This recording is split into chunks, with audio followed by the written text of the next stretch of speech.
আজ আমি বানাবো একদম রেস্টুরেন্ট স্টাইলের পনির রোল। এর জন্য আমি এখানে পনির নিয়ে নিয়েছি। এবার পনিরটিকে আমি এরকম চারকোনা করে কেটে নেব, যেরকম রোলের মধ্যে থাকে। এরকম ছুরি দিয়ে আমি আস্তে আস্তে পনিরটিকে কেটে নেব। সবগুলো পনির আমি এরকম করে চারকোনা করে কেটে নিয়েছি। এরকম করেই কেটে নিতে হবে। এবার আমি মশলাটির জন্য নিয়ে নিয়েছি এখানে টক দই, দিয়ে দেবো জিরের গুঁড়ো, ধনের গুঁড়ো, গরম মশলার গুঁড়ো, দিয়ে দেবো স্বাদ মতো নুন, হলুদ গুঁড়ো। এবার আদা রসুন পেস্ট। এবার ভালো করে মিশিয়ে নেব। ভালো করে মিশিয়ে নেব যাতে দইয়ের সেই দানা দানা ভাবটি না থাকে। এবার মিশিয়ে নিয়ে পনিরগুলো আমি দিয়ে দেব। পনিরগুলো মশলাটির সঙ্গে মিশিয়ে এবার দিয়ে দেবো এখানে আমি বড় চামচের 1 চামচ সর্ষের তেল। তেল দিয়ে আবারও ভালো করে মেখে আমি আধ ঘন্টা রেখে দেব। এবার আমি এদিকে ময়দাটি মেখে নেব। এখানে আমি 2 কাপের মতো ময়দা নিয়ে নিয়েছি। দিয়ে দেবো স্বাদ মতো নুন, দিয়ে দেবো বড় চামচের 1 চামচ সাদা তেল আর ঘি। এবার ময়দাটিকে ভালো করে ময়াম দিয়ে মেখে নেব। ময়দাটি যখন এরকম ঝুরঝুরে হয়ে যাবে, ময়াম আমার হয়ে গিয়েছে।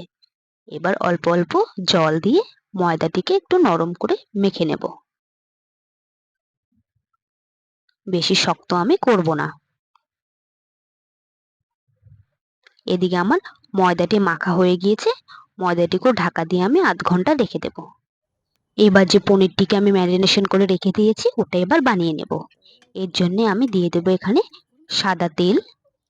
এবার ম্যারিনেশন করে রাখা পনিরগুলো দিয়ে দেব। এবার সামান্য জল দিয়ে দেব, যে মশলাটি বাটিতে ছিল ওটা ধুয়ে। এবার আস্তে আস্তে এটিকে কষিয়ে নেব। আস্তে আস্তে নেড়ে দিতে হবে। এদিকে আমি পেঁয়াজ, টমেটো, ক্যাপসিকাম এরকম লম্বা লম্বা করে কেটে নিয়েছি। যখন দেখবে মশলাটি সঙ্গে একদম পনিরটি গায়ে লেগে যাবে, তখন আমি এর মধ্যে দিয়ে দেব সেই কেটে রাখা ক্যাপসিকাম, পেঁয়াজ এবং টমেটো। দিয়ে এবার এটিকে ভালো করে নেড়ে নিতে হবে। পনিরটির সঙ্গে সবগুলো সবজিকে আমি মিশিয়ে নেব।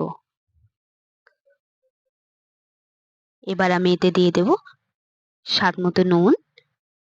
এবার আবারও ভালো করে নেড়ে নেব যতক্ষণ না পেঁয়াজ, টমেটো এবং ক্যাপসিকাম গুলো একটু নরম হয়ে না আসছে। নরম হয়ে গিয়েছে, এবার আমি এটিকে নামিয়ে ঠান্ডা করে নেব।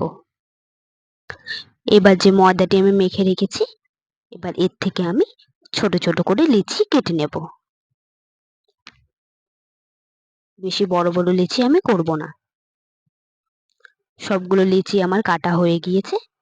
এবার এটিকে আমি বেলে নেব। এর মধ্যে দিয়ে দেব আমি সাদা তেল। এবার ভালো করে বড় করে রুটির মতো বেলে নেব।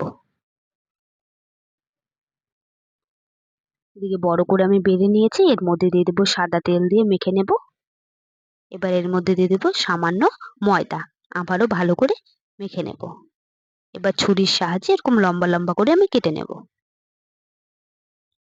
লম্বা লম্বা করে কেটে এবার এক একটা ভাঁজকে এরকম করে খুলে এরকম লম্বা লম্বা করে টেনে দিতে হবে।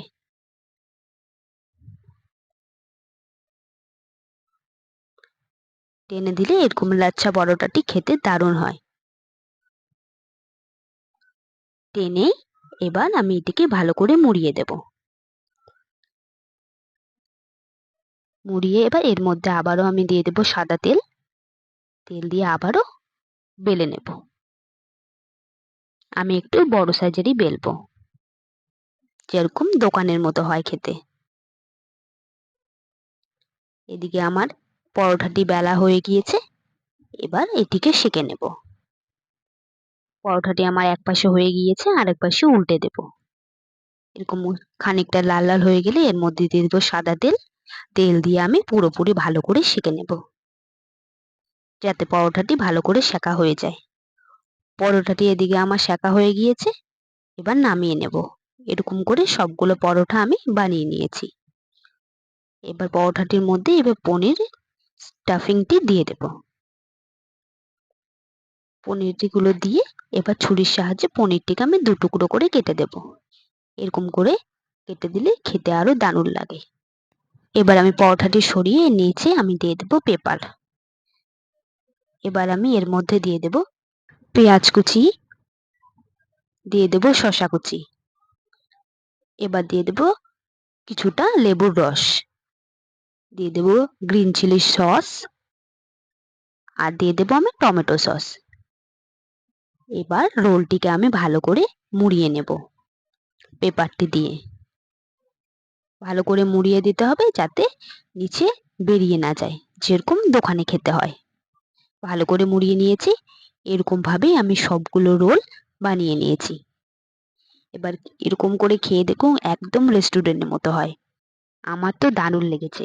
ভিডিওটি ভালো লাগলে লাইক এবং সাবস্ক্রাইব করে পাশে থাকবে।